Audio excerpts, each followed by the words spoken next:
Selamat pagi buat semua. Mudah-mudahan suara saya dapat didengar dengan jelas. Jelas, Bang. Ya, terima kasih. Baiklah, pagi hari ini kita mau belajar firman tentang berdoa juga ya. Yaitu doa yang berkenan tentunya kepada Tuhan. Doa yang berkenan kepada Tuhan. Saudaraku, menurut firman Tuhan, kalau kita berdoa adalah kehendak Tuhan. Jadi kalau kita semua pagi hari ini lagi berdoa bersama, kita sedang menjalankan kehendak Tuhan. Tidak saja hanya doa pagi hari ini, tetapi doa-doa yang lain pun. Jadi berdoa itu adalah kehendak Tuhan. Pengajarannya demikian. Firman Tuhannya berkata demikian, saudara. Di Efesus 6 ayat 8, dalam segala hal, dalam segala doa dan permohonan, berdoalah setiap waktu di dalam roh dan berjaga-jaga di dalam doamu itu dengan permohonan yang tak putus-putusnya untuk segala orang kudus. Lalu di Lukas 18 ayat 1, Tuhan Yesus mengatakan suatu perumpamaan kepada mereka dan menegaskan bahwa mereka harus selalu berdoa dengan tidak jemu-jemu. Jadi jelas di sini bahwa berdoa adalah kehendak Tuhan. Jadi saudara, tapi pada waktu kita berdoa, kita harus berhati-hati. Jangan pada waktu kita berdoa, isi doa kita menunjukkan siapakah kita, siapakah saya. Kecenderungan seperti keangkuhan. Tetapi bolehlah kita berbicara kepada Tuhan dengan kejujuran. Juga bukan basa-basi. Jadi karena sudah pahamlah artinya bukan basa-basi. Juga jangan ada kemunafikan di sana. Jadi memang kejujuran kita kepada Tuhan, kita berdoa kepada Tuhan. Firman Tuhannya karena berkata demikian, saudaraku, di Matius 6 ayat 5 sampai 8, di ayat 5 dikatakan, dan apabila kamu berdoa, janganlah berdoa seperti orang munafik. Mereka suka mengucapkan doanya dengan berdiri dalam rumah-rumah ibadat dan pada tikungan-tikungan jalan raya, supaya mereka dilihat orang. Aku berkata kepadamu, sesungguhnya mereka sudah mendapat upahnya. Lalu kalau di ayat 7 berkata demikian lagi pula dalam doamu itu janganlah kamu bertele-tele seperti kebiasaan orang yang tidak mengenal Allah. Mereka menyangka bahwa karena banyaknya kata-kata doanya akan dikabulkan. Tidak, saudaraku. Jadi firman Tuhannya tadi berkata kita harus berhati-hati berdoa, jangan menunjukkan siapa saya, tetapi ada kejujuran, bukan basa-basi karena panjangnya doa yang kesana kemari. Lalu ya jangan ada kemunafikannya.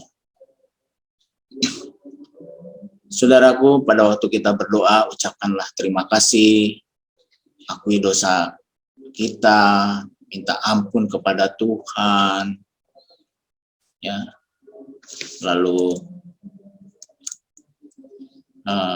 kita bersyafaat bagi orang lain, mendoakan kebutuhan orang lain. Tadi kita baca di Efesus demikian.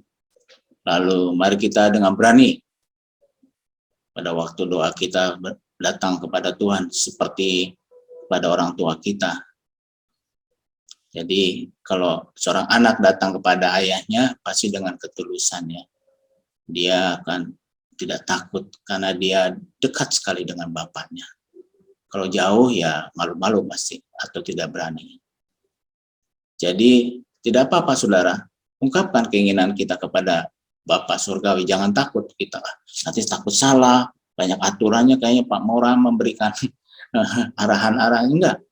Kalau kita dekat dengan Bapa, ya kita ceritakan apa adanya kepada Bapa. Bapa tahu, kalaupun salah dia akan membereskannya, akan meluruskannya, akan mengajarkan kepada kita, menolong kita untuk memperbaiki diri. Jangan takut. Tuhan kita Tuhan yang baik sekali. Bapa yang sangat senang anaknya berseru-seru setiap hari kepada dia. Mari, saudaraku. Orang yang datang kepada Tuhan pasti dia punya hubungan yang kental dengan Tuhan, dengan dia. Mungkin orang lain tidak senang mendengar doa kita, mungkin karena intonasinya kurang bagus atau apa. Tenang saya. Kita datang kepada Tuhan. Kalau kita kental dengan Tuhan, kita tahu hati Bapa, apa yang harus kita doakan, pasti dia akan nyatakan kepada kita. Jadi, jangan takut, mari kita berdoa bagi Indonesia, bagi jemaat yang kita layani, bagi orang-orang yang membutuhkan bantuan doa itu, kita sampaikan kepada Bapa Surgawi. Dengan apa adanya, dengan ketulusan, dengan kejujuran. Jadi saudara, firman Tuhan katakan Allah mendengar doa orang benar dan kita dinyatakan adalah sebagai orang benar karena Yesus Kristus. Jadi saudaraku, pada pagi hari ini biarlah kita berdoa berkenan kepada Tuhan. Mari kita buang segala kejahatan. Jadi kita bersih kepada Tuhan datang, kita buang, jangan ada macam-macam yang tidak berkenan kepada Tuhan, kita buang segala kejahatan itu. Supaya tidak terhalang doa kita. Lalu pada waktu kita berdoa jangan ada niat jahat di hati kita.